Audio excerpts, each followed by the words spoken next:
प्यारे बच्चों, आज का हमारा टॉपिक है अनंत लंबाई के एक समान रूप से आवेशित अचालक बेलन के कारण विद्युत क्षेत्र की तीव्रता। ये अनंत लंबाई का एक सिलेंडर है, अचालक बेलन है, तो आवेश एक समान रूप से पूरे आयतन में वितरित है। इसके कारण हमें विद्युत क्षेत्र की तीव्रता ज्ञात करनी है। बेलन की त्रिज्या कैपिटल आर है, लेंथ इनफाइनाइट है, अचालक है और माना कि एक लंबाई पर लैम्डा चार्ज है। तो इसके लिए सबसे पहले हम बाह्य बिंदु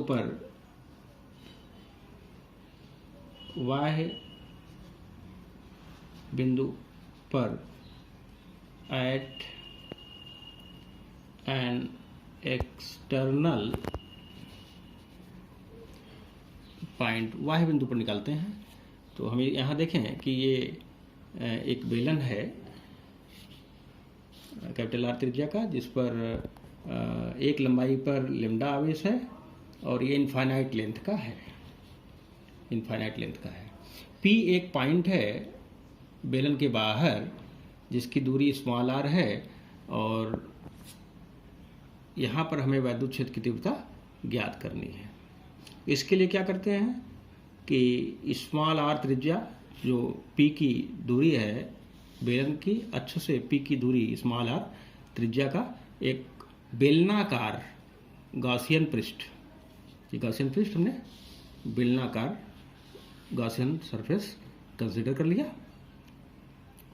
अब पी के आसपास क्षेत्रफल का लघु अवयव स्मॉल एलिमेंट ऑफ एरिया, या उसे हम कर सकते हैं infinitesimally small element of area dA consider करते हैं और यहाँ पर विद्युत क्षेत्र की तीव्रता को ई मान लेते हैं। यहाँ हम देख रहे हैं कि ई और डीए वेक्टर दोनों के बीच का एंगल 0 डिग्री है।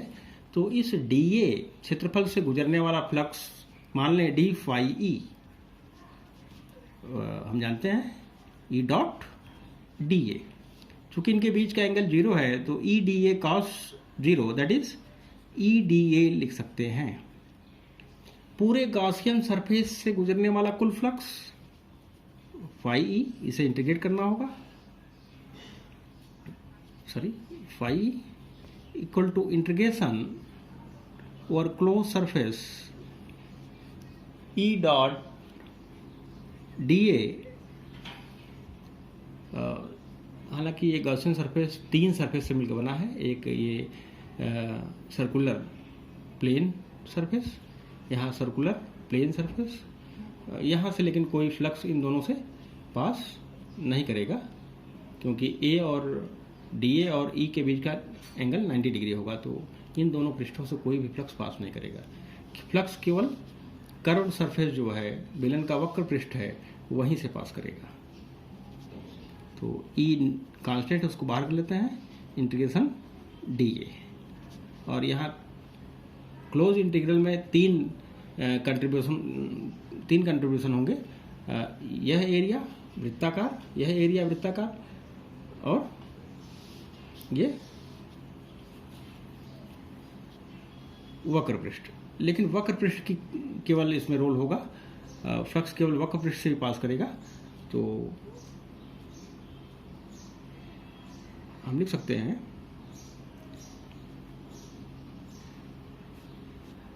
इसको, हम चाहें तो 3 पार्ट में कर सकते हैं। Integration E D A,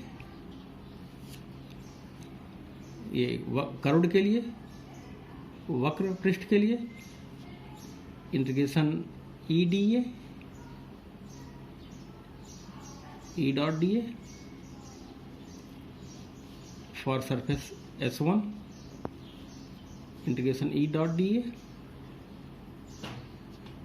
for surface S2 और कर्व को S3 मान लें तो ई डॉट डी ए S3, ई डॉट डी ए को हम ई डी ए लिख सकते हैं। यहाँ पे थीटा 90 डिग्री दोनों के लिए है तो ये दोनों 0 हो जाएंगे। यहाँ पर ये थीटा 0 डिग्री था, हम देख चुके हैं, तो ये इन दोनों की भागीदारी शून्य हो जाएगी। ई बाहर कर लिया, integration D A, curved surface क्यों लाया, कर्व्ड सरफेस आया तो ई इंटू बेलन का वक्र पृष्ठ 2 पाई आर एल, यहाँ एल यहाँ लेंथ मान लिया है, ये फाई ई गुजरने वाला कुल फ्लक्स। समीकरण 1। हमने माना है कि एक लंबाई पर लेमडा चार्ज है, तो एल लंबाई पर लेमडा एल चार्ज है, तो ये आवेश हो जाएगा Q बराबर लेमडा एल। तो गॉस के नियम से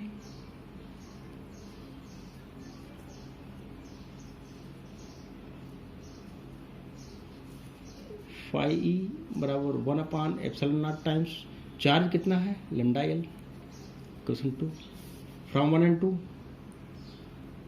ई 2 pi r L equal to lambda L upon ε0 implies that E बराबर 1/2 पाई ε0 L और L cancel out, lambda by are.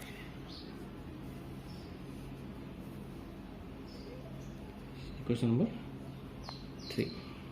तो ये वाह बिंदु पर वैद्युत क्षेत्र की तीव्रता है और हम देख रहे हैं कि E प्रोपोर्शनल टू 1/r है। यहाँ अभी हम लोगों ने देखा कि किसी अचालक एक समान रूप से आवेशित बेलन के वाह बिंदु पर वैद्युत क्षेत्र की तीव्रता E equal to 1/2 pi ε0 lambda by r होगी। यदि हम अब ये माने कि पृष्ठ पर निकालना है हमें वैद्युत क्षेत्र की तीव्रता, बिंदु P वाह बिंदु नहीं बल्कि कहाँ है, बेलन के सरफेस पर है, तो अगर वाह बेलन के पृष्ठ पर होगा तो ये स्मॉल आर और कैपिटल आर बराबर होंगे। तो इसी फार्मूले का प्रयोग हम करेंगे, केवल स्मॉल आर की जगह कैपिटल आर अर्थात बेलन के ही त्रिज्या को हम प्रयोग कर लेंगे। तो ठीक उसी प्रकार से हम लिख सकते हैं E इक्वल टू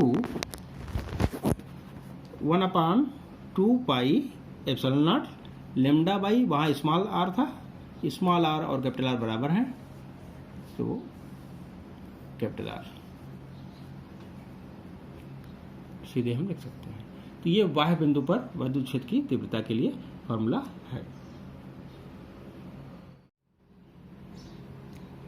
अब हम बेलन के अंदर किसी आंतरिक बिंदु पर वैद्युत क्षेत्र की तीव्रता ज्ञात करते हैं। उसी प्रकार से ये बेलन कैपिटल आर त्रिज्या का है, अनंत लंबाई का, और इसके एक लंबाई पर लेमडा चार्ज है और एक समान रूप से आवेशित अचालक बेलन है। वह बिंदु P जहाँ पर वैद्युत क्षेत्र की तीव्रता ज्ञात करनी है वह बेलन के अंदर है। तो सबसे पहले हम P के आसपास एक क्षेत्रफल अवयव dA मान लेते हैं, गॉसियन सरफेस मान लेते हैं, स्मॉल r रेडियस का ये बेलनाकार गॉसियन सरफेस है, ठीक है। अब इस गॉसियन सरफेस से गुजरने वाला कुल फ्लक्स क्या होगा, माने dA जो क्षेत्रफल है इससे गुजरने वाला flux d phi E, that is E dot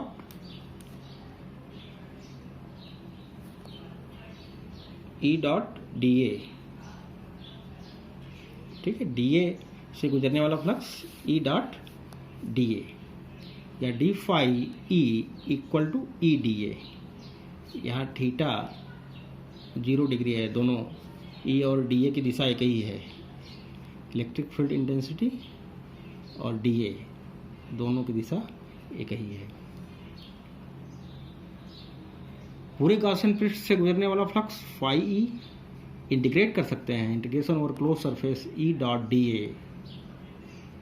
पहले की ही तरह जैसे यहाँ 3 सरफेस से मिलकर बना हुआ है गॉसियन सरफेस, ये वृत्ताकार पृष्ठ, लेकिन इन दोनों वृत्ताकार पृष्ठों का भागीदारी फ्लक्स में 0 होगी, यहाँ से कोई फ्लक्स नहीं जाएगा, पूरा फ्लक्स केवल कर्व्ड वक्रीय पृष्ठ से ही होके जाएगा। तो इंटीग्रेशन E डॉट dA, यहाँ क्लोज हटाने का मतलब 2 पृष्ठों को हटा दिया, क्योंकि उनका कंट्रीब्यूशन 0 और 0 है। इंटीग्रेशन ई डी ए, पूरे पृष्ठ पर ई नियत है, ई को बाहर कर लिया।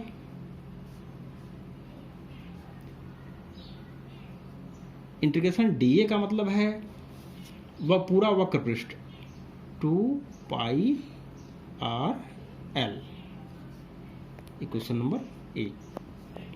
अगला नेक्स्ट मान लेते हैं इसको, और इक्वेशन हम इसे नेक्स्ट मान लेते हैं, ये 4 और ये 5। अब गॉस का जो नियम है, गॉस के नियम से phi e equal to 1 upon epsilon naught times of the charge enclosed by the Gaussian surface। Q dash यहाँ पे चार्ज है जो गॉसियन सरफेस इनक्लोज कर रहा है, ठीक है। इस पूरे बेलन में चार्ज Q है L लंबाई के, लेकिन ये Gaussian surface Q dash enclose कर रहा है। तो यही सी बात है कि गॉसियन पृष्ठ अंदर है इस बेलन के, तो बेलन में L लंबाई में अगर Q चार्ज है तो गॉसियन सरफेस में Q से कम ही होगा, उसको हम Q डैश मान लेते हैं, और इसका अनुपात दोनों के आयतनों के अनुपात में होगा, ठीक है। या हम कह सकते हैं कि आयतनात्मक घन तो बराबर होंगे, रो बराबर होगा, ठीक है। तो बेलन के लिए अगर हम लें तो आवेश Q माना था और उसका आयतन इस बेलन का कितना हो गया L लंबाई का, पाई आर स्क्वायर एल। लेकिन यही अगर हम गॉस सरफेस के लिए लिखेंगे, गॉस सरफेस के लिए लिखेंगे तो उस पर आवेश कितना है, Q डैश है, और गॉसियन जो पृष्ठ माना है उस कितना वॉल्यूम कवर कर रहा है, पाई, त्रिज्या यहाँ पे r, pi r square l. That is we can say Q dash equal to r square by r square into Q, here Q equal to lambda L, that is Q dash equal to R square by R square into lambda L। Value को, ये question number 6 आपका है, 5 and 6 है, E into 2 pi R L equal to Q dash by epsilon naught। We can write E into 2 pi r L equal to 1 upon epsilon naught, Q dash की value को put up करेंगे, r square by r square lambda l. इसे हम simplify कर लेंगे, E equal to 1 upon 2 pi epsilon naught lambda r by r square. Question number 7, यहाँ पर हम देखेंगे कि E प्रोपोर्शनल टू R। तो बेलन के, अचालक बेलन के जो एक समान रूप से आवेशित है उसके अंदर वैद्युत क्षेत्र की तीव्रता दूरी, अक्ष से दूरी R के बढ़ने पर बढ़ती है, E proportional to small r, जबकि बाहर E प्रोपोर्शनल टू 1/r, ठीक है। हमने इसके पहले केस में देखा था कि बाह्य बिंदु के लिए बाहर P है तो वहाँ पर E प्रोपोर्शनल टू 1/r, ठीक है। पृष्ठ पर उसी प्रकार से आया था, लेकिन आंतरिक बिंदु पर अगर P बेलन के अंदर है तो वहाँ पर E प्रोपोर्शनल टू R, यह फार्मूला होल्ड करेगा। Thank you.